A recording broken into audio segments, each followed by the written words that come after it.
आत्मन सप्रेम जय जीव आदि मनीश्वर जोगेश्वर परम पूज्य सत्य सम्राट सदगुरुदेव सिमनी जी का वचनामृत से एक बूंद मुक्ति शांति अद्वैत और अमृत का स्थान।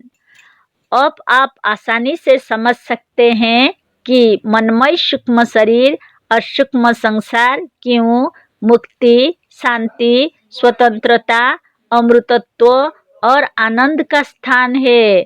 अशांति कलह से उत्पन्न होता है और कलह वहाँ हो सकता है जहाँ द्वैत है, अर्थात जहाँ एक से अधिक है, अपने आप से अलग पराये भी है। यह प्रकट है कि ताली एक हाथ से नहीं बजती, झगड़ा बिना दो के नहीं हो सकता। सूक्ष्म शरीर और सूक्ष्म संसार द्वैत से परे है। वहाँ दो से अधिक कण कहे दो भी नहीं होते। सूक्ष्म संसार प्रत्येक व्यक्ति का अलग अलग होता है और एक व्यक्ति के सूक्ष्म संसार से दूसरे व्यक्ति का कोई संबंध नहीं होता है। जैसे एक सोने वाले के सपना संसार से वही दूसरे सोने वाले के सपना संसार से कोई संबंध नहीं होता है। वही एक के सपना संसार में समुद्र है और उसमें वह डूब रहा है, तो दूसरा वही बगल में सोया हुआ अपने संसार में देख रहा है कि चारों तरफ पर्वत ही पर्वत है और वह अपने सपन संसार के एक पर्वत की चोटी पर चढ़ रहा है। वही एक ही स्थान पर सोने पर भी दो मनुष्यों का सपन संसार या सूक्ष्म संसार एक नहीं है। दोनों की यह सपन सृष्टि अलग अलग है और एक दूसरे के संसार से या एक दूसरे के सपना शरीर से एक दूसरे का कोई संबंध नहीं है। सपना सृष्टि के बाद सूक्ष्म लोक और सूक्ष्म संसार के रचयिता सृष्टा स्वामी दृष्टा और शासक केवल आप है। वहाँ आप सर्वदा स्वतंत्र है। आपके मनमय सूक्ष्म लोक से आपके सपना संसार से दूसरे का कोई संबंध नहीं है। वहाँ वाले सूक्ष्म शरीर और सूक्ष्म संसार के एकमात्र स्वामी आप ही है। वहाँ आप अत्यंत मुक्त और अत्यंत स्वतंत्र है। पर इस स्थूल संसार का या स्थूल शरीर का संबंध दूसरों से भी है। यह स्थूल संसार और स्थूल शरीर व्यष्टि की नहीं समष्टि की कल्पना और रचना है।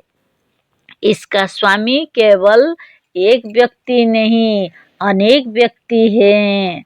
स्थूल संसार पर समष्टि आत्मा का शासन है, केवल एक व्यक्ति का नहीं।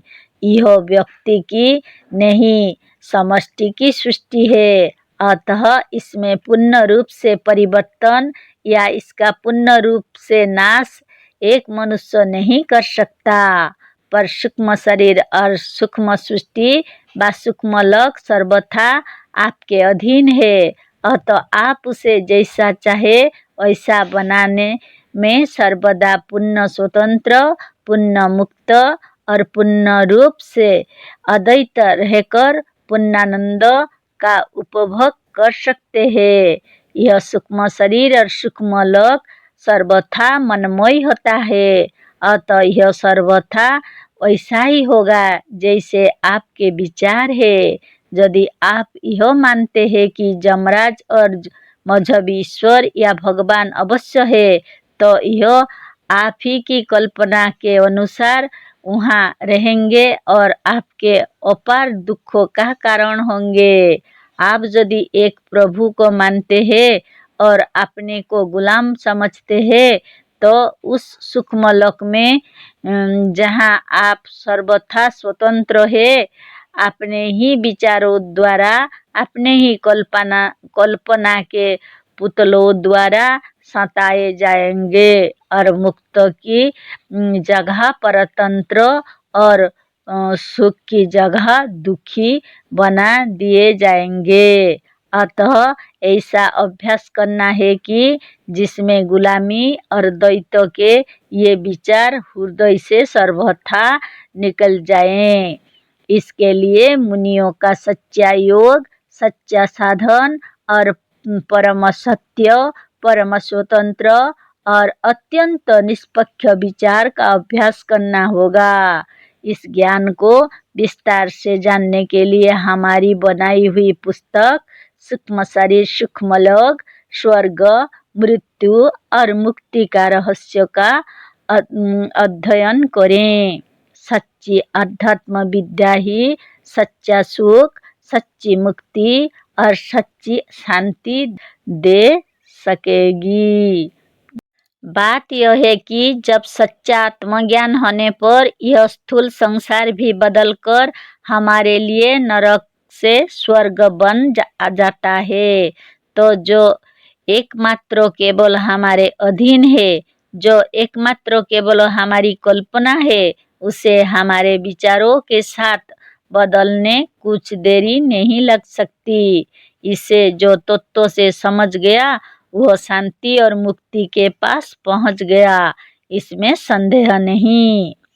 आश्चर्य यह है कि जो लोग संसार को मिथ्या और काल्पनिक मानते हैं और यह जानते हैं कि दुख सुख सब अपनी कल्पना के कारण है, वह लोग यह सब जानकर भी, यह सब समझकर भी स्वर्ग, नरक, जमराज और जमदूत की क्यों कल्पना किए बैठे हैं?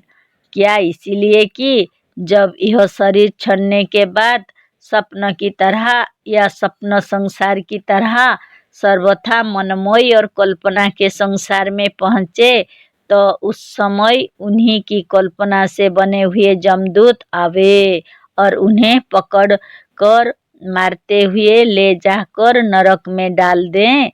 क्या यह आश्चर्य की बात नहीं है कि आप ऐसे ज्ञानी अपनी ही कल्पना से अपने कल्पित जमदूतों द्वारा पकड़े जाए और नरक में जाकर दुख उठावे?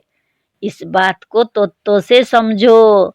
बस आज ही से तुम नरक के भय से मुक्त होकर परम शांति को प्राप्त करोगे। जय जीव।